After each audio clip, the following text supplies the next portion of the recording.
मैंने फ़ोन को अच्छी तरह से चेक कर लिया। तमाम फाइलें महफूज हो चुकी थीं। फिर मैंने वो मोबाइल आंटी के हवाले कर दिया और बहुत ही नर्म और एहतराम भरे लहजे में कहा, आंटी मैं अब चलता हूँ। असल में मुझे अपने एक करीबी दोस्त से कुछ अहम नोटिस और किताबें लेने जाना है। वो काफ़ी दिनों से कह रहा था कि आ जाओ, मैंने सोचा आज का दिन मुनासिब है। वापसी पर मैं कुछ अच्छी और दिलचस्प फिल्में भी ले आऊँगा। शाम को हम सब मिलकर बैठकर आराम से देखेंगे। आपको भी पसंद आएंगी। आंटी ने मेरे बात सुनकर खूबसूरत अंदाज में मुस्करा दे। उनकी मुस्कुराहट में एक माँ जैसा प्यार और बड़ी बहन जैसा खुलूस था। उन्होंने सर हिलाते हुए नरम आवाज में जवाब दिया, ठीक है बेटा, कोई बात नहीं। एहतियात से जाना और जल्दी वापस आ जाना। रास्ते में ट्रैफिक का ख्याल रखना। और हाँ, जो फिल्में लाना चाहते हो अच्छी वाली लाना जिनमें दिल को सुकून मिले। मैंने उनका शुक्रिया अदा किया और आहिस्ता आहिस्ता सीढ़ियाँ उतरने लगा। घर का माहौल बहुत ही पुरसुकून और खुशगवार था। बाहर की तरफ जाते हुए धूप की हल्की हल्की किरणें सीढ़ियों पर पड़ रही थीं। हुआ में एक ताज़ा पिन था जो दिल को छू रहा था। मेरे ज़हन में आज का पूरा दिन घूम रहा था। सुबह का नाश्ता, आंटी का प्यार भरा रवैया और अब ये बाहर निकलने का लम्हा। जब मैं घर के मेन गेट तक पहुंचा और बाहर निकलने के लिए दरवाज़ा खोला तो अचानक आंटी भी मेरे पीछे पीछे आ गई। उनके कदमों की आवाज़ हल्की सी थी। मैंने मोड़कर देखा तो वो हल्के से मुस्करा रही थी। उनका चेहरा नर्म धूप में और भी ज्यादा खूबसूरत लग रहा था, बिल्कुल ऐसे जैसे कोई बड़ी बहन मेहरबान आंटी अपने छोटे भाई को अलविदा करने आई हो। वो मेरे करीब आए और आहिस्ता आवाज में बोले, अरे बेटा, एक मिनट तो सुन लो। और मैं फौरन रुक गया। मेरी निगाह उनके चेहरे पर ठहर गई। आंटी का अंदाज बहुत ही मेहरबान और खानदानी था। उनकी आंखों में एक ऐसी चमक थी जो देखने वाले को फौरन सुकून और एतमाद दिलाती है।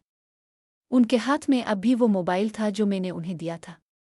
शायद वो कोई अहम बात करना चाहती थीं या फिर मुझे कोई हिदायत देना चाहती थीं। मैंने बहुत एहतराम से नर्म लहजे में पूछा, जी आंटी, कोई बात? क्या मैं कुछ भूल गया हूँ? आंटी ने एक लंबा सांस लिया जैसे कोई बात दिल में रखी हुई हो। उनके चेहरे पर एक हल्की सी शर्म और मेहरबानी का इम्तिजाज था। बाहर की हवा हल्की हल्की चल रही थी और उनके बालों को आहिस्ता आहिस्ता उड़ा रही थी। घर के सामने वाला छोटा सा बाग भी खूबसूरत लग रहा था, जहां फूलों की महक फिजा में फैली हुई थी। ये रहा अब का दिया हुआ नया पार्ट, और भी ज्यादा लंबा, तफसील, खूबसूरत और बिल्कुल साफ सुथरा बनाकर। मैंने इसे पिछले हिस्से के साथ कदरे जोड़ भी दिया है ताकि फलो अच्छा रहे। दरवाजे पर ही खड़ी थी आंटी। मैंने जाते जाते मुड़कर उनकी तरफ देखा और नर्म एहतराम भरे लहजे में कहा, आंटी जी, मैंने अच्छे अच्छे गाने सब कॉपी कर दिए हैं। जो ख़ास और बहुत पसंदीदा हैं उन्हें मैंने एक अलग स्पेशल फ़ोल्डर में डाल दिया है। आप आराम से सुन लिया करें। मुझे यकीन है कि मेरी ये कलेक्शन आपको बहुत पसंद आएगी। कुछ गाने तो ऐसे हैं जो दिल को बहुत सुकून देते हैं, कुछ बहुत खूबसूरत और पुरानी यादों को ताज़ा कर देते हैं। आंटी ने मेरी बात सुनकर खूबसूरत अंदाज में मुस्करा दे। उनकी मुस्कुराहट में एक माँ जैसा प्यार और खुलूस था। उन्होंने सर हिलाते हुए नर्म और मेहरबान आवाज़ में जवाब दिया, हाँ बेटा, ज़रूर ज़रूर, मैं ज़रूर देख लूँगी। तुम्हारी कलेक्शन तो मुझे पहले ही बहुत अच्छी लगती है। तुम जब भी कुछ लाते हो बहुत सोच समझ कर लाते हो। शाम को जब वापस आओगे तो हम सब मिलकर बैठकर सुनते हैं। तुम्हारे लाए हुए गानों में कुछ तो ऐसे होते हैं जो सुनकर दिल बहुत खुश हो जाता है। उनकी बात सुनकर मुझे बहुत अच्छा लगा। मैंने उन्हें एक बार फिर अलविदा किया और आहिस्ता आहिस्ता घर से बाहर निकल आया।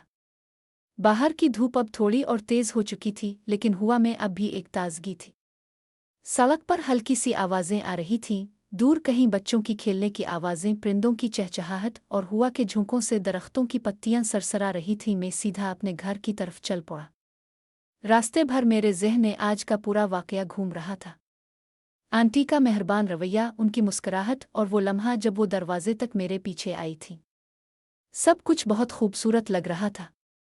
लेकिन एक बात मुझे बार बार याद आ रही थी। अब मुझे पता चल चुका था कि मैंने अपना पता खेल दिया है। मैंने जो कुछ किया था वो अब छुपाना मुश्किल हो गया था।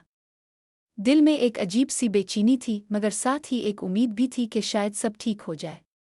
घर पहुंचकर मैंने सोचा कि अब आगे क्या करना चाहिए। क्या आंटी को कुछ पता चल गया है?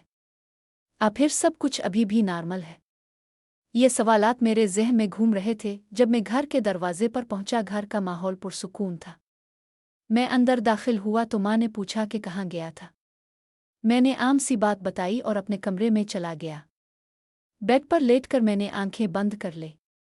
दिल में अब भी आंटी की मुस्कुराहट और उनकी आवाज़ गूंज रही थी। घर पहुंचकर मैंने बेड पर लेटे हुए आंखें बंद कर ली थी। दिल में अब भी फौजिया आंटी की मुस्कुराहट और उनकी मेहरबान आवाज़ गूंज रही थी। लेकिन एक बात मुझे बार बार याद आ रही थी, फौजिया आंटी का रिएक्शन, मैंने जो कुछ किया था इसका असर किया होगा। क्या वो सब कुछ देख चुकी थी? फिर अभी तक उन्हें कुछ पता नहीं चला? ये सवालात मेरे ज़हन में एक लहर की तरह उठ रहे थे। फौजिया आंटी का रिएक्शन देखने का इंतज़ार अब मुझे शिद्दत से होने लगा था। अब आगे से असल खेल शुरू होने वाला था, वो खेल जिसका मुझे बहुत दिनों से शिद्दत से इंतज़ार था। फौजिया आंटी के घर से वापस आने के बाद मैंने खुद को फिर से अपनी पढ़ाई में मसरूफ़ कर लिया। यूनिवर्सिटी के असाइनमेंट्स, लेक्चर्स की तैयारी और किताबें, सब कुछ मामूल के मुताबिक चल रहा था। दिन भर में क्लासेस में बैठता, नोटिस लेता और दोस्तों से बातचीत करता, लेकिन मेरे जहन का एक हिस्सा हमेशा फौजिया आंटी के घर की तरफ जाता रहता। अब फौजिया आंटी के घर से वापस आए हुए 2 दिन गुजर चुके थे। उन 2 दिनों में मैंने कई बार सोचा कि शायद कोई फ़ोन आ जाए या कोई मैसेज हो, या फिर जब मैं उनके घर जाऊं तो उनका रवैया कुछ मुख्तलिफ हो। लेकिन हैरत की बात यह थी कि अभी तक किसी किस्म का कोई रिएक्शन नहीं आया था। ना कोई फ़ोन, ना कोई ख़ास बात, ना ही कोई अजीब सी नज़र। सब कुछ बिल्कुल नॉर्मल लग रहा था। ये खामोशी मुझे और भी ज़्यादा बेचैन कर रही थी। क्या वो सब कुछ भूल गई है? फिर जानबूझकर खामोश है? शायद वो मुझे देखकर कुछ सोच रही है जो मैं अभी नहीं जान सकता। फिर इससे अगले हफ्ते में बुध वाले दिन जब मैं यूनिवर्सिटी से घर वापस आया तो शाम का वक्त हो चुका था। आसमान पर हल्के सुर्ख और नारंगी रंग फैले हुए थे। सूरज डूबने वाला था और हवा में एक हल्की ठंडक आ चुकी थी। मैं थका हुआ था, बैग कंधे पर लटकाए घर की तरफ चल रहा था। रास्ते में मेरे जहन में दोबारा वही ख्याल घूमने लगा। फौजिया आंटी का इंतज़ार। आज शायद कुछ हो। शायद आज जब मैं उनके घर से गुजरता हूं तो उनकी तरफ से कोई इशारा मिल जाए। फिर कल जब मैं उनके घर जाऊं तो उनका रवैया कुछ मुख्तलिफ हो। घर पहुंचकर मैंने कपड़े बदले, ताज़ा पानी पिया और बालकोनी में खड़े होकर बाहर देखने लगा। फौजिया आंटी का घर मेरी बालकोनी से साफ नज़र आता था।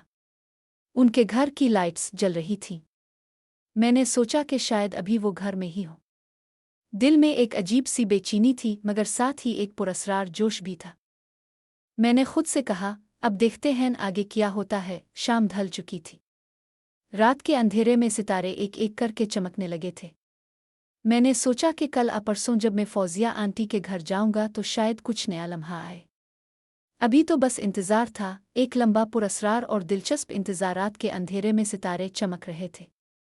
मैंने बालकोनी से अंदर आकर अपने कमरे में लेट गया था, लेकिन नींद नहीं आ रही थी।